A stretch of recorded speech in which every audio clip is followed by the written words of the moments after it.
ମୋ ନାଁ ସତ୍ୟଚିନ୍ମୟ ଜେନା। ଜଣେ ମାଇନିଂ ଅଫିସର ଅଛି ଆମର ଭୋଗରାଇ ବ୍ଲକର। ଆଚ୍ଛା ରେଡ୍ ବେଳେ ଯାଇଥିଲେ ପ୍ରକୃତରେ କଣ ଘଟଣା ଘଟିଥିଲା? ଆଜି ମୋତେ ଖବର ମିଳିଥିଲା ମୋତେ ମୁଁ ଆଉ ଆମର ଯୋଉ ସହକାରୀ ଅଛନ୍ତି ଯୋଉ ସାର୍ ଆମର ତାଙ୍କ ସହିତ ଆମେ ମିଳିତ ଭାବରେ ଆସିଥିଲୁ ଏପଟକୁ। ଆମକୁ ଖବର ମିଳିଥିଲା ଏପଟେ ଇଲିଗାଲି ବହୁତ ବାଲି ଚୋରାଚାଲାଣ ହଉଛି ବୋଲି। ତ ଆମେ ଏଠି ଘଟଣାସ୍ଥଳକୁ ଆସିଲୁ, ଦହମୁଣ୍ଡା ଜାଗାରେ ଆମେ ଆସିଲୁ ରେଡ୍ ପାଇଁ। ତ ସେଇଟା ଆମେ ଦେଖିଲୁ ଗୋଟେ ଟ୍ରାକ୍ଟର ମାନେ ଆମ ସାମ୍ନାସାମ୍ନି ହେଲା। କେଶବ ଦାସ ତାଙ୍କ ନାମ।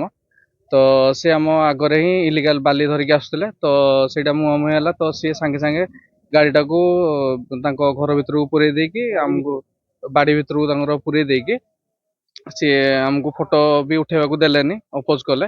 ଆଉ ଆମଠୁ ଗାଳି ଗୁଲଜ କରିକି ମୋବାଇଲ ନେଇକି ମିସବିହେଭ କରିକି ଆମକୁ ଛଡେଇ ନେଲେ, ତାଙ୍କ ଗାଡି ସେ ନେଇଗଲେ।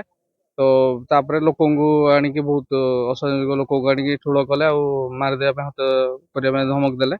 ତ ଆମେ ସାଙ୍ଗେ ସାଙ୍ଗେ ଘଟଣାସ୍ଥଳରେ ଆମର ସାମ୍ବାଦିକ ଭାଇମାନଙ୍କୁ ଆଉ ଆମର ପୋଲିସକୁ ଖବର ଦେଇଥିଲୁ। ଘଟଣାସ୍ଥଳକୁ ଆସିକି ସେ ତଦନ୍ତ କରିଥିଲେ। ଆମେ ଏଫଆଇଆର ଏବେ ଦେଇଛୁ, ସେ ଗ୍ରହଣ କଲେ। ତାଙ୍କ ସହିତ ଆଉ କିଏ କିଏ ଥିଲେ ଆପଣଙ୍କୁ ଗାଳି କରୁଥିଲେ? ତାଙ୍କ ସହିତ ଆମର ଏଫଆଇଆର ତାଙ୍କ ନାଁ କିଛିଟା ଅଛି। କୁନା ଦାସ, ଶଙ୍କର ଦାସ।